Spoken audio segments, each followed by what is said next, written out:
Necesitamos en esta charla revisar lo que es muy importante, cómo analizar un artículo científico.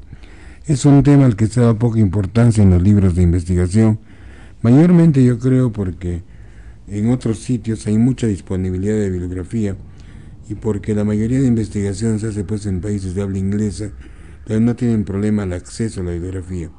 Sin embargo, en el resto de países, Latinoamérica, Asia, ¿no?, especialmente en nuestro país, se lee muy poco y el 99% de lo que se debe leer está en inglés. Por ello, para revisar un tema, para comenzar a investigar, es sumamente importante conocer las partes del artículo científico. Ya en el año 89 se reunieron en Vancouver los editores de revistas médicas científicas con el objeto de ver cómo se debía publicar un artículo y qué normas deberían seguirse. A esto se le llaman los criterios de Vancouver. Los criterios de Vancouver son de aplicación prácticamente universal. En algunas áreas, por ejemplo en el área de letras, de psicología, se utilizan también los criterios de la APA, la Asociación Psicológica Americana, y hay algunos otros pequeños esquemas de presentación del artículo. Sin embargo, a nivel mundial lo que predomina es los criterios de Vancouver. En nuestro país ya el CONAREM, el Comité Nacional de Residentado Médico, la Universidad San Martín de Porres, la Universidad de César Vallejo, la UPC y la Cayetano Heredia han tomado ya estas normas para la presentación de las tesis. En nuestro medio todavía seguimos con esquemas muy antiguos, muy desactualizados, y entonces el asunto es bien simple. Si su artículo está escrito de acuerdo a los criterios de Vancouver, será aceptado en una revista internacional. Si no está siguiendo esos criterios, lo más seguro es que lo rechacen. Si no está bien traducido, también lo rechazarán. Entonces, ellos subrayan la importancia de revisar brevemente este texto sobre los criterios de Vancouver. Toda la producción científica se informa en los papers. Si uno hace un hallazgo científico, este no existe hasta que es publicado. La publicación se da en revistas indizadas, quiere decir revistas autorizadas, con validez científica, y el artículo se llama comúnmente un paper. A partir del año 89 todos se publican de acuerdo a los criterios de Vancouver, y esto se aplica en todos los campos de la investigación, pero predominantemente en medicina.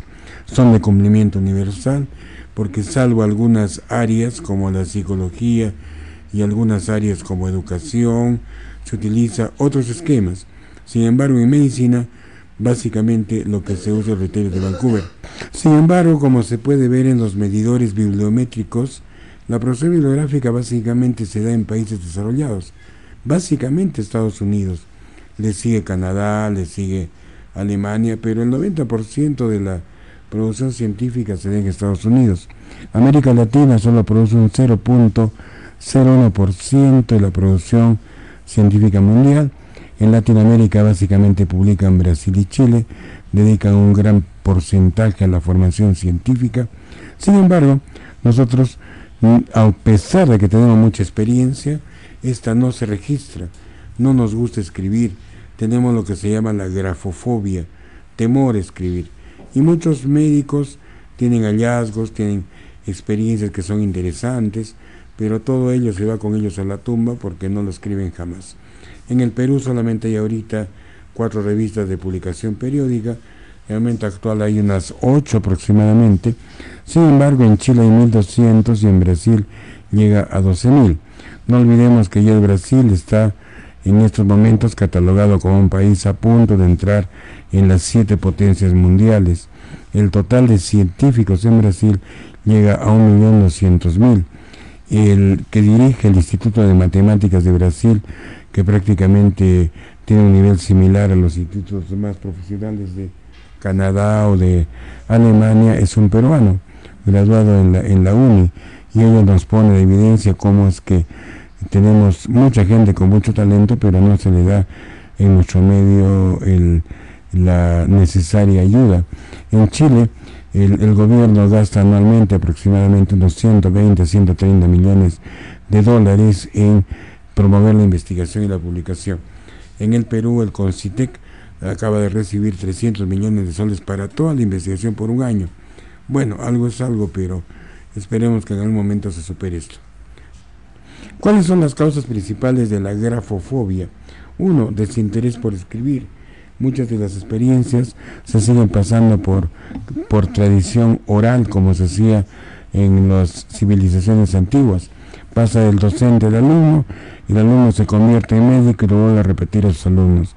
Segundo, muy importante que quisiera enfatizarlo, la mayor parte de profesionales y de docentes no conocen los criterios de Vancouver, motivo de esta charla y esta conferencia. En tercer lugar, no se estimula la producción científica. Es decir, yo investigo para yo ser conocido, pero las universidades, salvo poquísimas excepciones, no tienen líneas de investigación, ni tampoco se tiene científicos a tiempo completo, ni tampoco se les da a los niños desde cuarto, quinto, secundaria una formación científica. En cuarto lugar, hay un desinterés por la actualización profesional y científica, porque simplemente la ley no castiga adecuadamente a las malas prácticas que se realizan comúnmente. Tenemos miles de ejemplos para dar a conocer, pero en esta serie también publicaremos un artículo referente a la vacunación contra la polio. Hace tan solo 2 domingos aparece en un diario de gran circulación nacional el caso de 6 niños que después de haber sido vacunados con la vacuna contra la polio han presentado polio. ¿Por qué se da esto? Porque la vacuna despierta nuestra inmunidad, pero si ese virus no está bien conservado, nos puede producir la enfermedad. Es lo que ha pasado en otros niños que están de por vida lisiados, y el Ministerio de Salud dice que no, que es así, no hay problema. Sin embargo, no es así. Basta con hacer una pequeña búsqueda bibliográfica y encontraremos que en el Perú se sigue usando la vacuna de polio por vía oral, que sí produce estas reacciones, mientras que en Canadá, Estados Unidos utiliza de tipo inyectable, que no las produce o es de mejor calidad. Esto lo hacen por un criterio de costo. Entonces no se castiga a quien toma estas decisiones, y entonces obviamente hay un malestar y hay una mala práctica a nivel de grandes instituciones como el Ministerio de Salud, etcétera. Vemos que hay ciudades que han sufrido desastres en los últimos días, estamos hablando en enero de 2013, y sin embargo no hay ningún plan de contingencia. Por ello, si las universidades no presionan para que sus docentes tengan una actualización adecuada, entonces la mala práctica tiene que seguir aumentando. Y la institución universitaria no aporta al desarrollo del país porque no tiene investigación de los problemas más álgidos del país. Entonces es más latente en la medicina. En quinto lugar, no se conoce acerca de publicaciones internacionales. El docente recurre a los libros que tuvo cuando era estudiante, acude a 1 o 2 cursos, o como en el caso de salud, cuando pide permiso el médico para ir a un congreso, le hacen pues un proceso más largo que salir de la Santa Inquisición. Por lo tanto, si uno no tiene roce de últimos conocimientos, entonces la calidad profesional también sufre. En sexto lugar, no hay estímulos para la publicación, no hay revistas indizadas, no se califica los artículos en cuanto a su calidad, porque muchos de los artículos que se producen para publicaciones locales en revistas de universidades no tienen un mínimo de calidad. En séptimo lugar, muy importante, no hay técnicas de búsqueda bibliográfica, se cree que todo es meterse al Google y sacar todo, eso no es así. Google nos da una información superficial, trivial, pero la información realmente científica está en revistas catalogadas como profesionales. Y en octavo lugar, muy importante, que lo pongo por mayúsculas, la mayoría de personas no conoce inglés técnico. En los últimos 10 años, la gente ya usa palabras de inglés muy comunes como software, smartphone, light, cuando se habla de comidas light, diet, cuando se habla de una dieta. Es decir, hemos avanzado en inglés coloquial, familiar, pero en cuanto al inglés técnico, no creo yo que pasen de un 2 a 3% de profesionales en la mayoría de universidades que puedan leer un artículo en inglés técnico y que puedan, menos aún, redactarlo. Estos 8 factores los hemos ido sacando de una serie de tablas de calificación que hemos hecho en eventos de investigación en la Facultad de Medicina, y por ello creemos que es muy importante luchar contra cada uno de ellos. Este esquemita muy importante, digamos, el triángulo del constructivismo, como sabemos, la nueva idea de la educación es hacer constructos, o sea, que el alumno no simplemente repita lo que le damos, no regurgite lo que le hemos enseñado, sino que haga una nueva idea. Sin embargo, para llegar a ser un constructo de cualquier tema en mi mente, tengo que en primer lugar obtener bibliografía, tengo que conocer el inglés técnico, tengo que conocer técnicas de investigación, allí va.